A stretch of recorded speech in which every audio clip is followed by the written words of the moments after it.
El Salmo 85 es un salmo que nos habla de cómo el Señor está dispuesto y quiere traer a su pueblo, ¿sabe qué?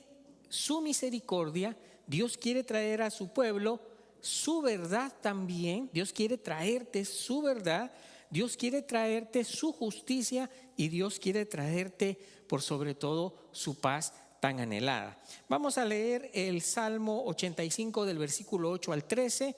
Usted si tiene su Biblia ahí la puede usar su Biblia electrónica o simplemente puede escucharme.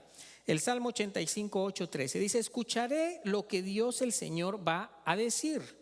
Va a hablar de paz a su pueblo y a sus santos, para que no caigan en la locura. Su salvación está cerca de quienes le temen, para que su gloria se asiente en nuestra tierra. Se encontrarán la misericordia y la verdad, se besarán la justicia y la paz. Desde la tierra brotará la verdad y desde los cielos observará la justicia.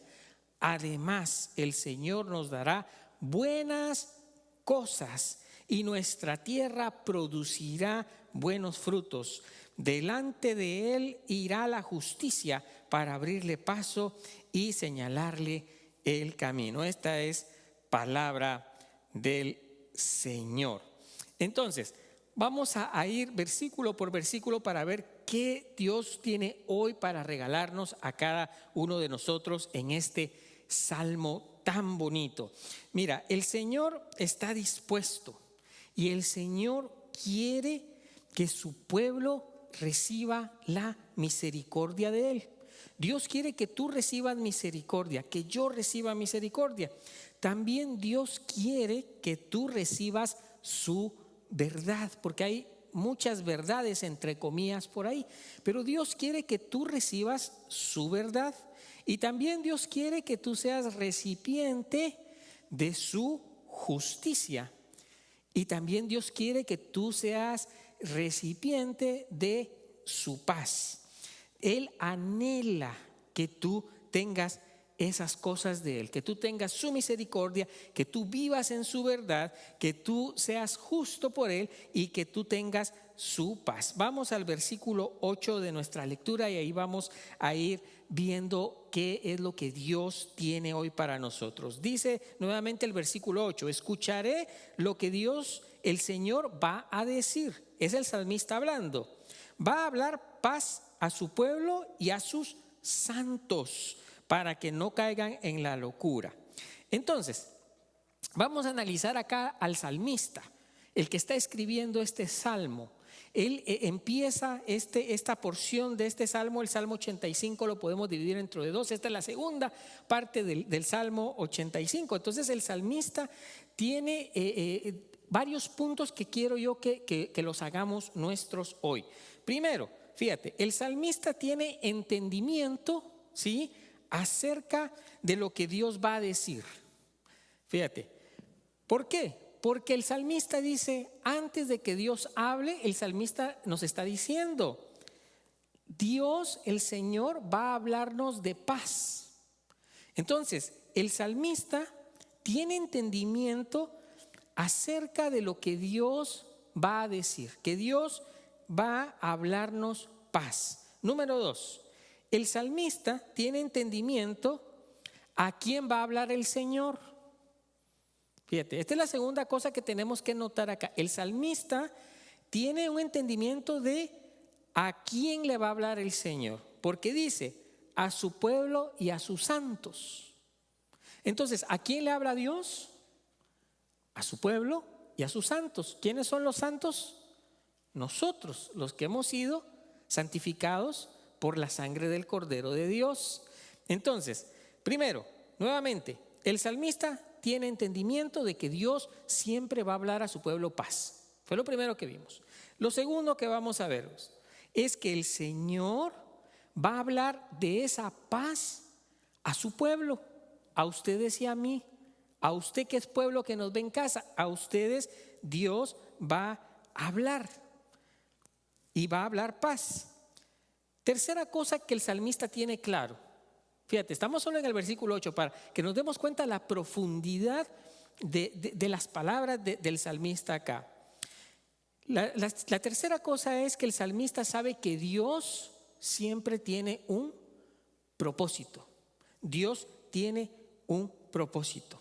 Fíjate lo que dice él en este mismo versículo 8, para que no caigan en la locura. Para eso Dios va a hablar a su pueblo, para eso Dios va a dar paz a su pueblo, para que el pueblo no caiga en la locura, para que no se descontrole su pueblo. Entonces el salmista sabe que Dios tiene un propósito para su pueblo, es decir, tiene un propósito para ti y tiene un propósito para mí. Ahora, la paz de la que habla la pueden recibir realmente solo aquellos que se han apartado del pecado.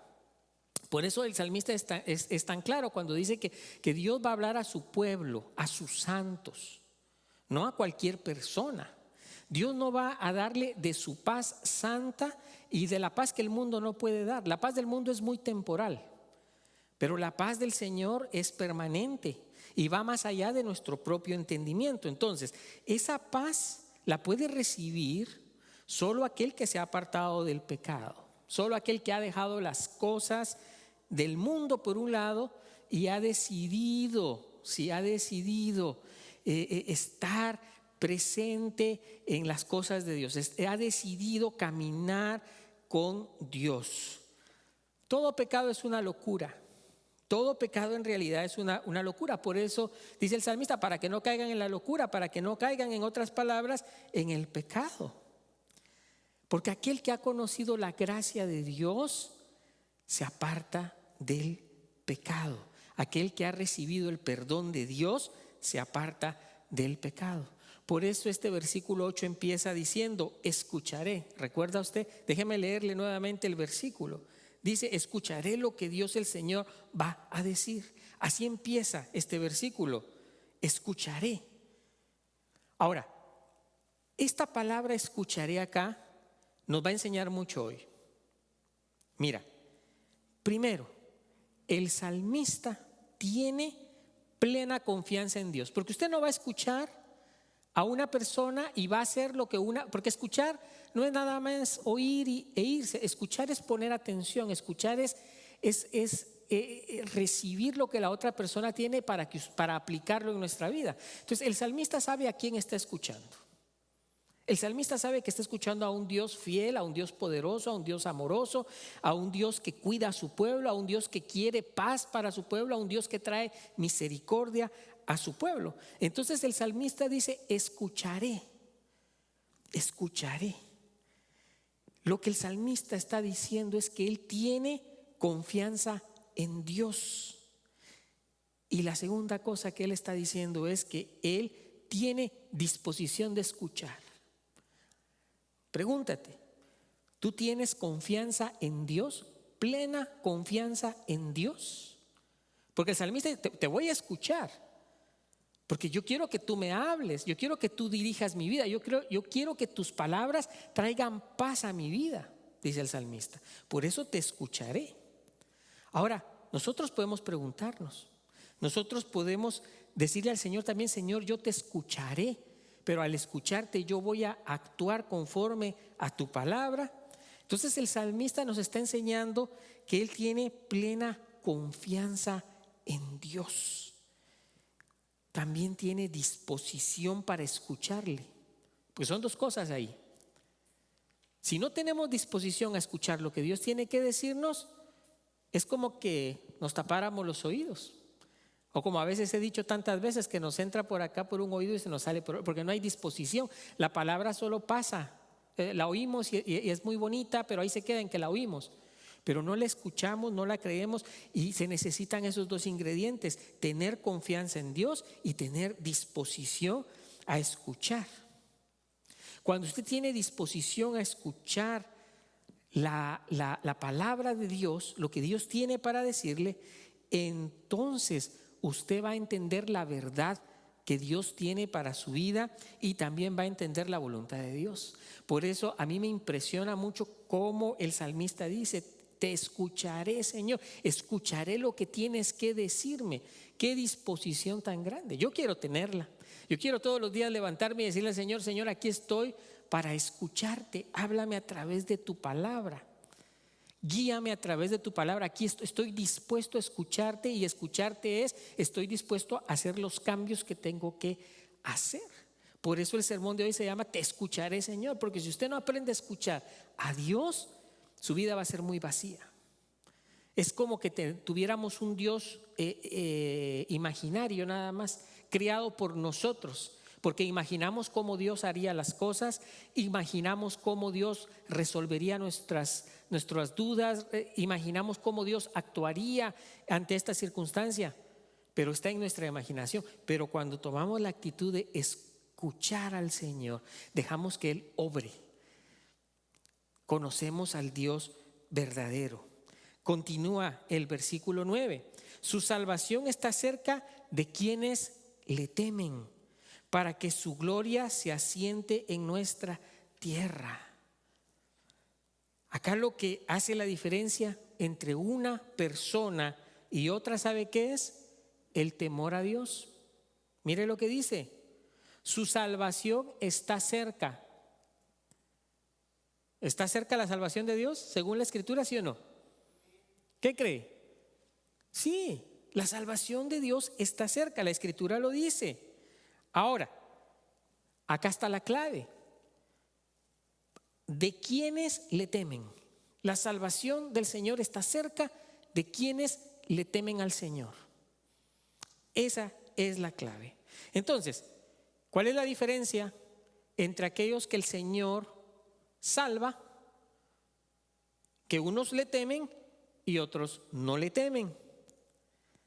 Ahora, quiero aclarar esto. En este contexto, el temor del Señor o el temor a Dios son expresiones bien comunes en los salmos. Lo hemos hablado en otras ocasiones, ¿verdad? Siempre oímos el temor al Señor, también en Proverbios oímos lo del temor al Señor.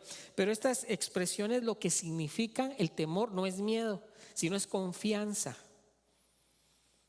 ¿Sí? Cuando usted le teme al Señor, cuando usted confía en el Señor va a traer salvación para usted. Yo no sé en qué usted necesite salvación hoy.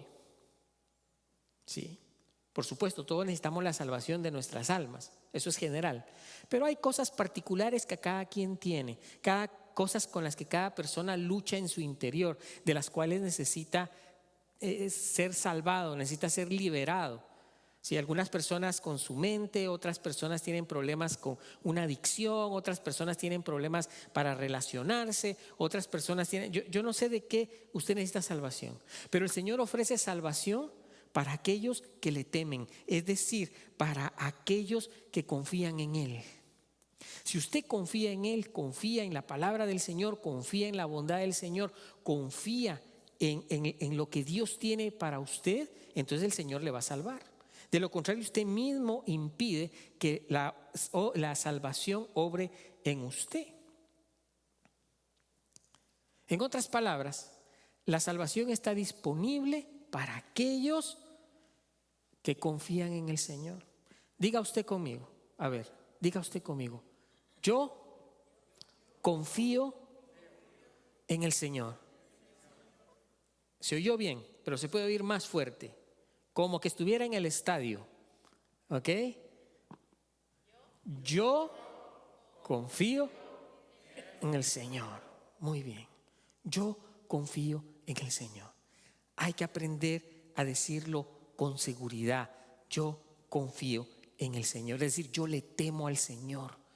Yo confío que Él tiene cuidado de mí. Ahora preguntémonos, ¿qué es confiar en Dios? ¿Qué es confiar en Dios? Si usted dice yo confío en Dios, yo también confío en Dios. ¿Qué es confiar en Dios? Confiar en Dios es confiar en las promesas seguras que tenemos en Cristo Jesús. Usted no puede confiar en Dios si usted no confía en las promesas que tenemos en Cristo. Si usted no confía en que Cristo lo amó tanto que entregó su vida en la cruz. Si usted no cree y no confía que el Señor le ama tanto que Él prefirió darse en rescate en lugar suyo. Él fue a la cruz en lugar suyo. Entonces, eso es confiar en Dios. Saber que Él lo ama tanto que su amor llegó a entregarse Él en muerte, a una muerte de cruz, a una muerte de sufrimiento por amor a usted. Entonces, ¿cómo no confiar en un Dios así? Por ahí dice que hay quien pueda entregar su vida, dice la Escritura, por un justo. Pero el Señor entregó su vida por un injusto, o sea, por mí. Porque yo soy injusto, usted es injusto. Entonces, usted claro que puede confiar en ese Dios, que Él tiene control total de su vida. Ahora, también tenemos que tomar en cuenta que mucha gente, y aún los cristianos, escuche bien, sufren de profundos temores e inseguridades. ¿No le parece? Los cristianos también tienen temores. Los cristianos tienen temores y también los cristianos tienen inseguridades, profundas inseguridades. Sin embargo, si usted encamina bien sus temores y sus inseguridades como cristiano y se los pone al Señor delante, van a ser muy diferentes a aquellos que tienen temores, angustias en su vida, pero que tratan de resolverlos solos. Ahí está la diferencia, que usted tiene la oportunidad de entregarle esos temores y esas inseguridades al Señor y dejar que Él obre. Temores e inseguridades, hay muchas. Las enfermedades nos traen temores e inseguridades, ¿sí o no? ¿Las podemos manejar todas nosotros? No. Entrégaselas a Dios. Entrégaselas a Dios. Inseguridades, temores, las finanzas. Muchos tienen inseguridad y temor por las finanzas. No siempre se puede controlar eso. Entrégueselo a Dios. Sea fiel con Dios. ¿Sí? Entrégueselo a Dios. Deje que Dios obre ahí. Entonces, el cristiano enfoca bien esos temores y esas angustias y las pone delante del Señor. La confianza entonces consiste, ¿saben qué? En rendirse a Jesús. Si usted no se rinde a Jesús, usted no puede tener confianza en las promesas de Jesús. Solo aquellos que se rinden ante Jesús pueden tener la seguridad de las promesas de Jesús. Una persona que no está totalmente rendida ante los pies de Cristo va a vivir siempre en temor porque no tiene la seguridad de las promesas de Jesús. Y esto es a pesar de las circunstancias. La diferencia entre un cristiano verdadero y uno no tan verdadero, más bien de nombre, es que el cristiano verdadero, aún en las dificultades, confía en Dios. Porque yo aquí no le voy a predicar la teología de la gloria y de la prosperidad y donde todo al cristiano siempre le va bien y le debe de ir bien. El cristiano, eso no es cierto. ¿Sí? Jesús dijo: en el mundo hallarán aflicción, pero no teman, yo he vencido al mundo. El cristiano también tiene aflicciones, el cristiano también se enferma, el cristiano también se muere, el cristiano también tiene hambre, el cristiano también tiene sed, el cristiano también tiene cosas que pagar, el cristiano tiene diferentes situaciones que enfrentar. Ahora, la diferencia es que usted ha puesto su confianza, que no importa lo que pase, usted es de Cristo y que Él tiene un propósito para su vida y que Él va a obrar aún en medio de las dificultades. Pero otra vez, usted tiene que decirle al Señor: te escucharé, Señor, te escucharé, Señor. El versículo 10 dice: se encontrarán la misericordia y la verdad, se besarán la justicia y la paz. Desde la tierra brotará la verdad y desde los cielos observará la justicia. Acá es donde todo se conecta. No sé si puso atención a este versículo, pero acá es donde todo se conecta. Escuche bien. Se encontrarán la misericordia y la verdad. ¿Quiénes? Nosotros. ¿Quién no quiere encontrarse con la misericordia y la verdad? Yo quiero, yo sé que usted quiere. Se besarán la justicia y la paz.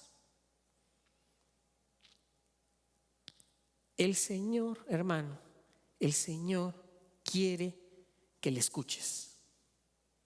El Señor está interesado que le escuches. Y que escuches las palabras que acabamos de leer en este versículo 10.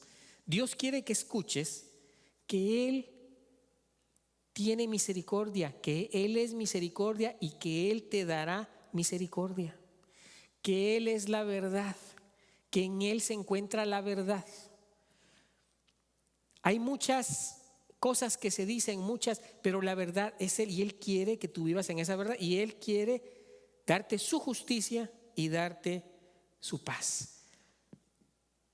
Cuando tú agarras esas 4 palabras, tú estás agarrando algo así como 4 superpoderes, porque estas palabras son superpoderosas, son muy poderosas: misericordia y verdad, justicia y paz. Se la voy a explicar, las vamos a unir todas. Póngame acá mucha atención para que podamos conectar esas 4 palabras. Por su misericordia, ¿sí?, el Señor nos concede la fe. ¿Escuchó bien? Por la misericordia, por el favor de Dios, Dios nos concede la fe en su Hijo. Esa fe que Dios nos concede por su misericordia en su Hijo viene únicamente por la palabra de verdad. Por eso ahí se conecta la misericordia y la verdad. Por misericordia hoy usted está aquí y hoy estoy yo acá también hablando la palabra de Dios, predicándole a usted. Por la misericordia de Dios. Entonces, porque Dios ha tenido misericordia de usted, hoy usted está sentado aquí, hoy usted está vivo, hoy usted tiene la oportunidad de escuchar la palabra del Señor. Porque Dios ha sido misericordioso. Y por esa palabra que usted está escuchando hoy, Dios está trayendo la fe en usted, la fe en Él. Y esa palabra y esa fe lo declara a usted justo. Es decir, ni usted ni yo somos justos, ni vamos a ser justos por nuestras propias fuerzas, porque hoy caemos y mañana también. Por eso se llama gracia, misericordia, porque Él nos hace justos por la fe en Cristo. Es decir, no son méritos nuestros, sino que fueron los méritos de Cristo en la cruz. Y cuando usted ahora viene a la fe en Cristo, usted es perdonado, usted es justificado, entonces usted ahora puede experimentar verdadera paz. Por eso yo le decía que esto es tan importante, porque por la misericordia el Señor nos concede la fe por la palabra de verdad, y esa misericordia, esa fe, esa palabra de verdad lo lleva a usted al final a tener verdadera paz en su vida, independientemente de las circunstancias que usted esté pasando hoy. Porque eso es lo que Dios quiere para usted, que usted tenga su paz. Salgo con esto. Versículo 12. Además el Señor nos dará buenas cosas. ¿Escuchó eso? ¿Le gustó eso? Esa promesa es linda. Además el Señor, aparte de todas esas cosas, la misericordia, la justicia, la paz, la fe y la paz, también dice la Escritura que además de todas esas cosas que son para nosotros, el Señor también dará buenas cosas y nuestra tierra producirá buenos frutos. Es decir, que aún en tiempo de incertidumbre, aún en tiempo de dolor, aún en tiempo de aflicción, aún en tiempo de pérdida, aún en tiempo de enfermedad, aún en tiempo de esas cosas que como humanidad tenemos que enfrentar, ¿sí? Estamos en un mundo caído y tenemos que pasar por esas cosas. Las aflicciones son parte de la vida. Pero aún en medio de esas cosas Dios nos concede cosas buenas, dice la Escritura. Dios nos concede su perdón. ¿Es cosa buena recibir el perdón de Dios? ¿Qué cree usted? ¿Sí o no? ¿O quién quiere vivir sin el perdón de Dios? Yo no, yo quiero vivir con el perdón de Dios, porque fallo constantemente. También el Señor sabe que aún en tiempo de aflicción y aún en tiempo de dolor, de enfermedad o de lo que usted esté padeciendo en este momento, Él está presente. Su presencia está con nosotros en todo momento. Y si su presencia está en medio de nosotros y con nosotros, también su paz puede estar ahí. La Biblia dice que el Señor da la paz que sobrepasa nuestro entendimiento. Usted no la puede entender, pero Dios se la da. Cuando usted confía en Él, cuando usted teme a Él, cuando usted confía en Él, cuando usted derrama su corazón delante de Él, Él puede dar aún en ese tiempo su paz. Si usted quiere experimentar la paz del Señor, usted tiene que aprender a confiar en Él, a confiar en Él. Romanos 8, 31, 33. ¿Qué más podemos decir? Que si Dios está a nuestro favor, nadie podrá estar en contra de nosotros. El que no escatimó ni a su propio Hijo, sino que lo entregó por todos nosotros, ¿cómo no dará también con Él todas las cosas? Si Dios no escatimó dar a su propio Hijo, ¿cómo podemos dudar que Dios va a suplir todas las demás cosas en nuestra vida?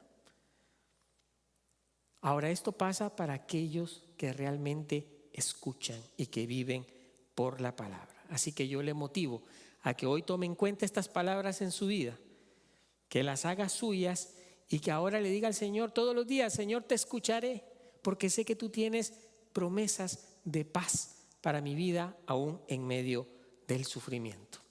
Amén.